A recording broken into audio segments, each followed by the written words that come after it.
get free. And there's this incident, this one incident. And even when I read it, I said, okay, you saw something that you thought of acting upon at the time you saw it. Didn't, because of the environment that you were in, a lot of family environment out there in Pontoon, right? And you said, nah, I ain't gonna deal with this yet. Because it's certainly something that incensed you, that bothered you, that said to you, I see this guy again, I see this again, I'm gonna have some words with him.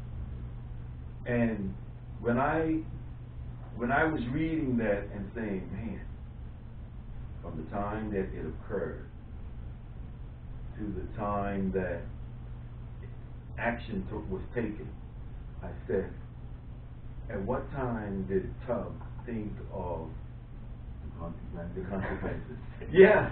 Did you? No. At no time? No, at no time. At no time you thought of the consequences? I was stuck in my mind, clearing my head, and that's what was going to happen. Right. And that gets back to that way of thinking. Right. You know what I'm saying? How much of it was and this is a street thing too, because street, you know, in terms of what it brings a certain bravado. I'm going to deal with that. Versus anger.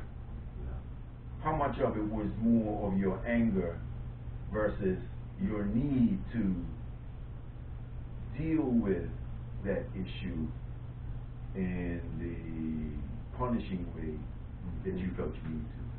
And that's the crazy part about it, because I mean, as far as the streets, it wouldn't even have given me no credibility. It was just like something that, you know, from that day, it was just something that once just stuck in me, that like once you confront this person, you know what I'm saying? And that even makes the story more authentic, because a lot of people, since my stuff have entered the newspaper, the courts and all that, people have a perception of it. But in the book, I actually clear the perception and actually let everybody know the true story and what really happened. What were some of the perceptions that people had? Well, the perceptions were that, you know, that night the whole incident was happening when I jumped in, like I said, you see what I'm saying? Right. But they didn't know that it was like a horn going to get in thought. You know what I mean? So me not changing my way of thought and thinking, you know, made me in that situation. Right. So you had this ongoing thought, look, I gotta correct this guy. I gotta teach him a lesson for what. And let me just place it in the context of for listening audience. I mean, you saw really a domestic violence issue, and you didn't like what you were seeing. You didn't like the way it was being portrayed in front of family on contents and so forth. And you had it fixed in your mind. Hey, this guy needs to be corrected. And it was on you, like you said. Was it days later, weeks later? I swear it had to be like probably even months. Wow. And that's the crazy, because the time went by and it just always stuck in my mind. Right, until you rolled up on him and saw it out the terminal bus. And you said, it's like a light bulb went, oh, there he is. The time. Now's the time to let him, And again in this, like I said, when I was reading the book, I read it like your rite of passage. I keep saying that it's your rite of passage. And the thing about it, there are so many series of rites of passages in what you portray and what you convey in the story, you know. And certainly that was the definitive transitional period. Let me put it this way. The first phase of the transition, the transition has 3 stages to it also, you know, as you were conveying it, because you said, make my mistake. You saw him, and finally, it gives you this opportunity to, let me address this. And interestingly, you know, as I was reading it and how it was written, okay, is this self-defense? Could be. And you were so certain that it was a self-defense, given how it played out. But of course, if evidence is either weighted or used against you differently, right? And I'm looking at, there's always two sides to any story, multiple sides, and the law had its own account of what took place. But I guess that CCTV didn't catch it all. Okay. See, that's why even if I try to reach out to my brothers and all that, that's why we don't want to get caught in these scenarios. Right. Because now, yes, the prosecution, they have to say, you know what I mean? But now, if I feel now in the end and I look back at it, because that's the whole crazy part. I went through the Hill scenario, and writing wasn't even in my thoughts at the time. Right. You know what I mean? And then when I look back at it, it was such a crazy scenario. But if I wouldn't have went through it, where would I have been today? You know what I'm saying? Right. I probably would have been on the corner drunk, probably been dead. You know what I mean? So sometimes things we go through wake us up. Yeah. You know what I'm saying? That was your, and I like to say, you call it the way can I say, we all at some point, and some people more than others, have multiple what we call pronouncements in life that, wow, changes their life. And we all have them. And so even in this transition period, because when we talk about a second stage of the transition, an act is committed, you have to face the consequences of jail first, lawyers, all of this, the anticipation that they'll see on the evidence that no, this was self-defense, and as you just stated, doesn't necessarily mean it will roll out that way for you. Yeah, because I'm seeing life go from freedom and just one act, your whole life change. You know what I mean? You're free, you're living your life, you're working, and then it's like not an accident, but like say you get an accident, your life changes. No more freedom, no more nothing. Everything just in a blink.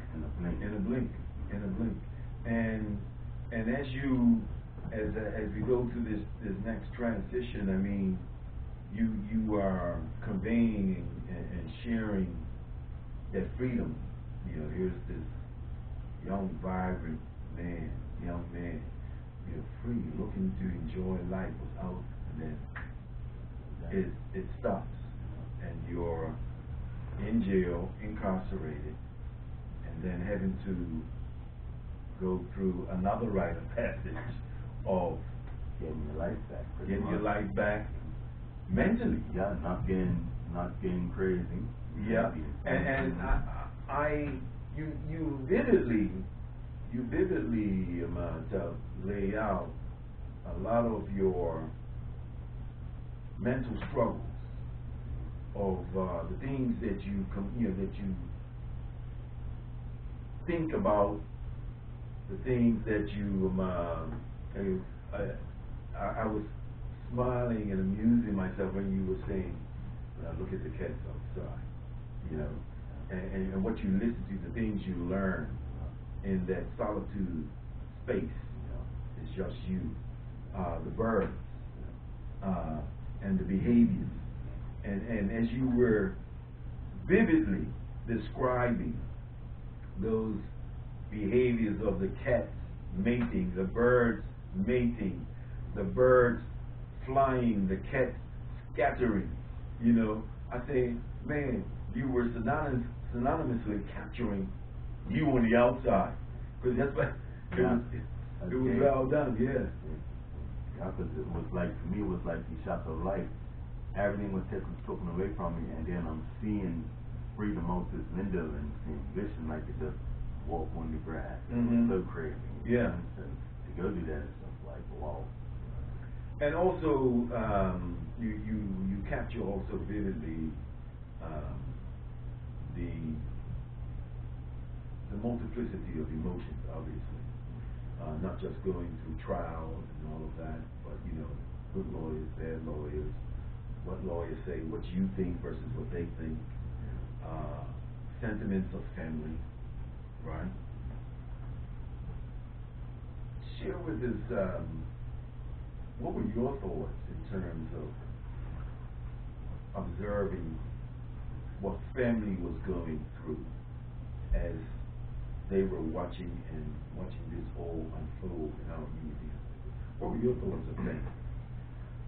Okay, on the whole scenario, I know as far as my mother, seeing me going through this, I knew it really like her. You know what I mean? But what I was trying to show her, like once I, got my grants, I try to show her I made a mistake. You know what I mean? I didn't want her to take it on. You see what I'm saying? But she still tried to take it on, but I'm saying no. Right. You know what I mean? It's not your fault that I got myself into this. It's my way of thinking that got me into this. You know what I mean? Because the parent always thinks, where did I go wrong? See, that's why we need to start, like I would say, like talk to your youth from young, you know what I mean? Just get more interactive with them. Right. So you don't really have to go to no shock like this. And then, say at least you know what they're into or how they think, you feel me? And that realization came at what point for you? In the middle of the trial period or finally at the end? Well, as far as the realization time came for me, it was actually after the trial because during the whole scenario, I'm thinking I'm going in. That was my thought. I said, about I got myself in this scenario. Well, it wasn't even the incident happened. You know what I mean? And so I was like, I'm getting in. As soon as I go court or whatever, I'll get in see. You know what I mean? That I was attacked first. And I acted in self-defense, and then I would get to go in. So that's what I'm thinking. I'm stuck on this. I'm building my hopes up on this. I know I'm getting in. And then when I ran trial, and it didn't go that way, geez. And that's the realization that I'm going to have to earn this one way or the other. I'm earning it anyway because I'm here. But after that point, it was like the end of the world. Right. It's like, what do you do? Yeah. You know what I mean? It's like nothing to do. So I guess I had to get over that mentally. You know what I mean? And then once I gained my composure back. And that's why I didn't go up there as a big part in everything, you feel me? Because without God, I would never been able to survive in that. Right. You know what I mean? So you do capture that very well in terms of the embodiment in the reflection and the recognition of God helping to get you through that, the belief, reading Bible, and then capturing your passion, man. Yeah. Your passion seemed to just take off in your writing, your reading. Is that where, in that space is where the recognition, the recollection that this passion for your writing and telling your story was another pronouncement that said, no, I'm good at this. No, actually, I didn't even realize that I was good at it 2 days later because, yes, God was guiding me through, but at the same time, I still per se didn't want to let go my gangster ways, and so I still had a lot of that rolling with me. You know what I mean? But God, He knew He'd get me through. Yeah, that's like one story. So now, when we get to the whole transition time, what was it? Just when No, but that's it. Because you're transitioning out. I mean, they're giving you the sentence, and now there's this next transition of finality that, hey, I'm going to be here incarcerated for a period of time now, and these are some things that I need to come to grips with. I'm not going to have my freedom. I'm not going to have my way. I get where I was. Yeah, so once I came to that realization, you know what I mean, it was like, well, this is what your life came to. It's either you're going to curl up and just be nothing about it, or you're just going to run with it. But I got the question. So what had happened now, after I go through my whole transition, life didn't totally change. So I kept going through stuff. So then I said it's time to start to show the world what my life really like, because my life's like a museum. I'm getting too much craziness, and it's time to, let's say, be a light instead of being somebody we know. Show the world